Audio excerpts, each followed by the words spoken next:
Hello friends, welcome back to Shashi Vantashala. ఈరోజు వీడియోలో fruit కస్టర్డ్‌ని సింపుల్‌గా ఎలా ప్రిపేర్ చేసుకోవాలో చూపిస్తాను. సింపుల్‌గా మీరు కూడా తయారు చేసుకొని తినేసేయండి. ఇప్పుడు ఫ్రూట్ కస్టర్డ్ తయారు చేయడం కోసం స్టవ్ పైన ఒక బౌల్ పెట్టుకొని అందులోకి ఫుల్ క్రీమ్ మిల్క్‌ని 1 లీటర్ తీసుకోవాలి. పాలు మొత్తం వేయకండి. ఇలా కొంచెం పాలని పక్కన పెట్టుకోండి.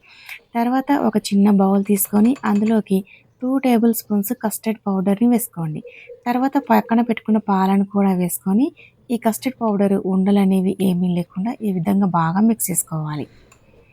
ఇలా కస్టర్డ్ పౌడర్ అంతా కూడా బాగా మిక్స్ చేసుకున్న తర్వాత ఇప్పుడు ఈ బౌల్‌ని పక్కన పెట్టుకోవాలి. తర్వాత మనం స్టవ్ పైన పెట్టుకున్న పాలు కూడా మరగటం స్టార్ట్ అయిపోయాయండి. ఇలా పాలు మరుగుతున్నప్పుడు పైన మీగడ కట్టకుండా కలుపుకుంటూ మరిగించుకోవాలనమాట. పాలనేవి మరీ ఎక్కువ మరగాల్సిన అవసరం లేదండి. ఇలా ఒక పొంగొచ్చి మరిగితే సరిపోతుందనమాట. ఇలా పాలు ఒక పొంగు రాగానే ఇప్పుడు ఇందులోకి ఒక అరకప్పు పంచదారని వేసుకోవాలి. ఈ ఫ్రూట్ కస్టర్డ్‌లోకి ఫ్రూట్స్‌ని వేసుకుంటాం కాబట్టి అవి ఆల్రెడీ స్వీట్‌గానే ఉంటాయి కాబట్టి ఇందులోకి హాఫ్ కప్పు షుగర్ అయితే కరెక్ట్‌గా సరిపోతుందనమాట. ఫ్రూట్ కస్టర్డ్‌లోకి స్వీట్ అనేది మైల్డ్‌గా ఉంటే బాగుంటుందండి. ఇలా పాలు మరిగిన తర్వాత పంచదార అంతా కరిగినాక ఇప్పుడు ఇందులోకి మనం ముందుగా కలిపెట్టుకున్న కస్టర్డ్ పౌడర్‌ని మళ్ళీ ఒకసారి అంతా కూడా బాగా కలిపి పాలల్లోకి ఈ కస్టర్డ్ పాలని వేసుకోవాలి. ఇలా కస్టర్డ్ పాలు వేసుకున్న తర్వాత అంతా ఒకసారి బాగా మిక్స్ చేసుకోవాలి. వీటిని ఒక 2, 3 నిమిషాల పాటు కొంచెం మీడియం ఫ్లేమ్‌లో కలుపుకుంటూ మనం ఉడికించుకోండి. కస్టర్డ్ పాలనేవి ఈ విధంగా చిక్కబడతాయన్నమాట. ఈ విధంగా పాలు చిక్కబడితే సరిపోతుందండి. ఇప్పుడు స్టవ్ పై నుంచి ఈ పాలను దించి పక్కన పెట్టుకోవాలి. ఇవి పూర్తిగా చల్లారేంత వరకు చల్లారబెట్టుకోవాలనమాట.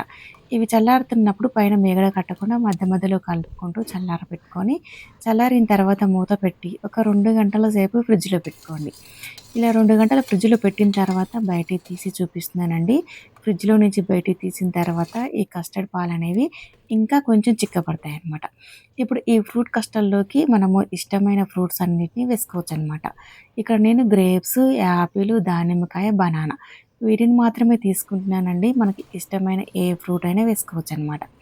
తర్వాత ఇందులోకి సన్నగా కట్ చేసిన యాపిల్ ముక్కలు, అలాగే సన్నగా కట్ చేసుకున్న బనానా ముక్కలు, అలాగే సన్నగా కట్ చేసిన గ్రేప్స్ ముక్కలు, కొంచెం దానిమ్మ గింజలు కూడా వేసుకొని వీటన్నిటిని ఒకసారి బాగా మిక్స్ చేసుకోవాలనమాట. ఇలా ఇవన్నీ బాగా మిక్స్ అయిన తర్వాత ఇందులోకి ఒక పావు కప్పు జీడిపప్పు పలుకులు కూడా వేసుకోండి. ఫ్రూట్ కస్టర్డ్ తినేటప్పుడు మధ్య మధ్యలో తగులుతూ ఉంటే చాలా టేస్టీగా ఉంటుందన్నమాట. అంతేనండి, మనము ఎప్పుడైతే ఫ్రూట్ కస్టర్డ్ తినాలి అనుకుంటున్నామో అప్పటికప్పుడు ఫ్రెష్‌గా ఫ్రూట్స్‌ని కట్ చేసుకొని వేసుకొని తినండి. టేస్ట్ బావుంటుంది. మీరు ఒకసారి తప్పకుండా ట్రై చేయండి. Thank you.